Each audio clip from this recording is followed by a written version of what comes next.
দেউলির টান ও ফোনের মায়াজাল। আমার নাম রাজ। বয়স আমার খুবই কম, মাত্র 12। এই বয়সে যা হওয়ার কথা, ঠিক তাই আমি। বই পড়ার নাম শুনলেই আমার জ্বর আসে, আর সারাক্ষণ হাতে একটা ফোন থাকলে আমি নিজেকে পৃথিবীর সবচেয়ে সুখী ছেলে মনে করি। কারণ স্মার্টফোন মানেই তো আমার জগৎ, ফ্রি ফায়ার আর নতুন নতুন গেমের উত্তেজনা। আমার আসল বাড়ি হলো রামপুর। বাবা বাস কন্ডাক্টরি করেন। তার কাজ মানেই সকাল থেকে রাত পর্যন্ত বাসের মধ্যে লোক ওঠানো আর টিকিটের হিসেব রাখা। আর মা, তিনি যেন আমার সব কাজের কাজই। সারাদিন বাড়িতে থাকেন, রান্না করেন, আর আমার সব বায়না মেটান। তবে মায়ের একটা প্রধান দায়িত্ব হলো আমার ছোট্ট খরগোশটার যত্ন নেওয়া। আমাদের একটা কালো খরগোশ আছে, নাম তার বোন। আমি ওর সাথে খেলা করতে খুব ভালোবাসি, তবে ওর খাবার দেওয়া বা খাঁচা পরিষ্কার করা, এসবের প্রতি আমার কোনো আগ্রহ নেই। ওই দিকটা পুরো মা সামলায়। মা হেসে বলে, খেলা তোর, আর যত্ন আমার। ভারী দুষ্টু ছেলে। আমি অবশ্য এসব কথা কানে তুলি না। আমার সব মনোযোগ এখন একটাই জায়গায়, মামা বাড়ি, দেউলি।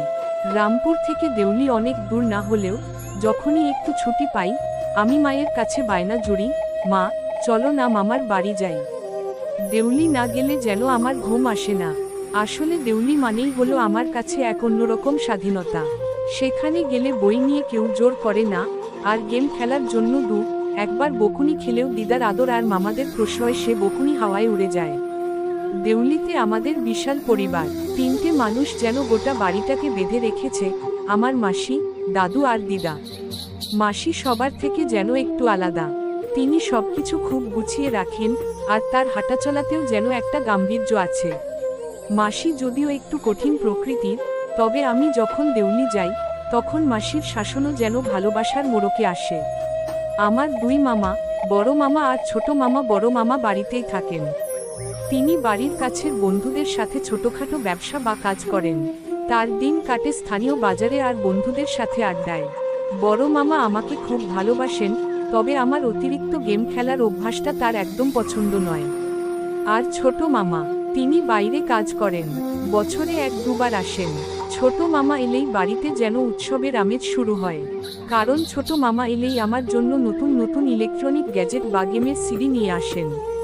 তাই ছোট মামা আমার কাছে হলেন সেরা মামা। বাড়ির প্রধান আকর্ষণ হলেন দাদু। দাদু হলেন একজন শিল্পী। সারাদিন তিনি হারমোনিয়াম নিয়ে বসেন আর গান করেন। রবীন্দ্রসঙ্গীত থেকে শুরু করে লোকসঙ্গীত, দাদুর গলায় যেন সব সুরই জীবন্ত হয়ে ওঠে। আমি যখন গেম খেলতে খেলতে ক্লান্ত হই, তখন দাদুর গানের সুর কানে এলেই আমার মনটা কেমন শান্ত হয়ে যায়। আর দিদা, তিনি হলেন বাড়ির লক্ষ্মী, সবার প্রিয়। দিদার নামটাই শুধু দিদা, তবে তিনি যেন বাড়ির আসল রানী। রান্নাবান্না থেকে শুরু করে সব কাজ তিনি একাই সামলান। দিদার হাতের যত্ন আর রান্না না খেলে দেউলিতে আসাটাই বৃথা।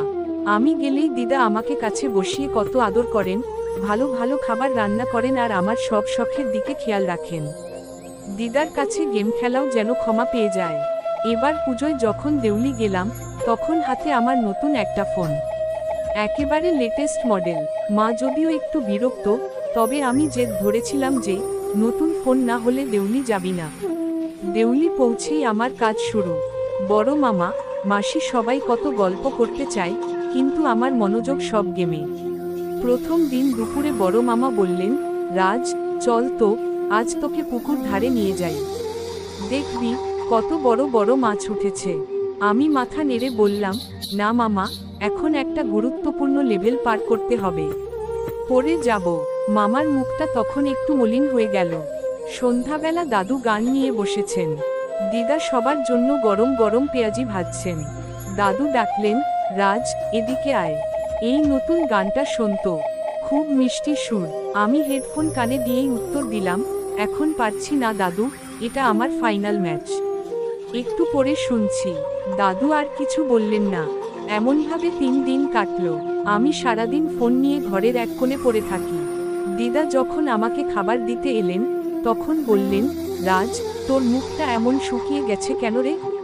একটু বাইরে যা, খেল, না হলে দাদুর কাছে একটু বসো, এভাবে শরীর খারাপ হবে তো। আমি বিরক্ত হয়ে বললাম, উফ দিদা, আমি ঠিক আছি, এটা শুধু একটা গেম, এটা শেষ হলেই উঠব। রাতে যখন সবাই একসাথে বসে গল্প করছে আমি তখনও আমার ফোনে মগ্ন। হঠাৎ মনে হলো আমার ফোনটা যেন একটু গরম হয়ে গেছে, স্ক্রিনটা কেমন যেন ঝাপসা লাগছিল।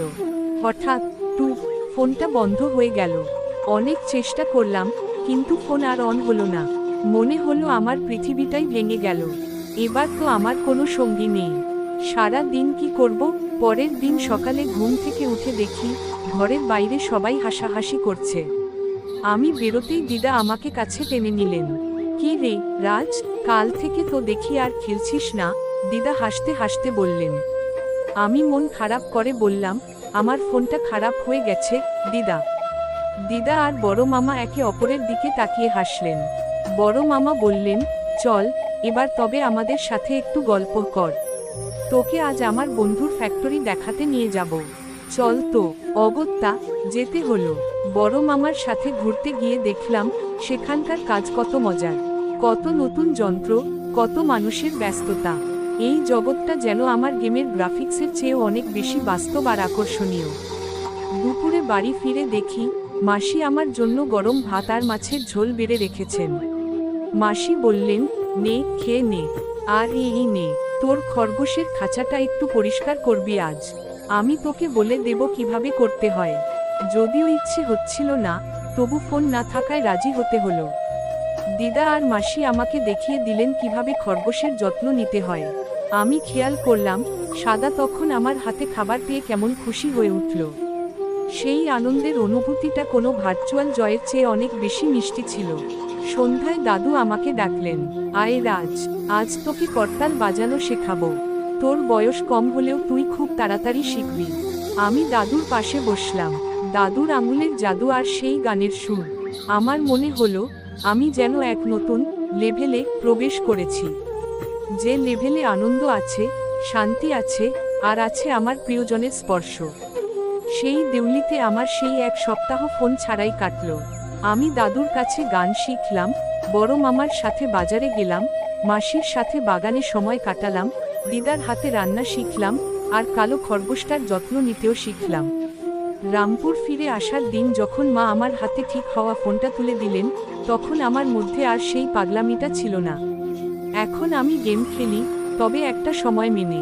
আর রামপুরেও মা কে বলি, মা আজ চলো আমরা একসাথে কালো খাঁচাটা পরিষ্কার করি। আমি রাজ, দেউলি আর আমার পরিবারের ভালোবাসার কাছে এসে বুঝেছিলাম ফোনের স্ক্রিনের জগৎটা যতই রঙিন হোক না কেন, জীবনের আসল আনন্দ আর উত্তেজনা লুকিয়ে থাকে এই বাস্তবের খেলাতেই। আর এই খেলাটা খেলতে আমাকে কোনো বই পড়তে হয় না, শুধু মন দিয়ে ভালোবাসতে হয়।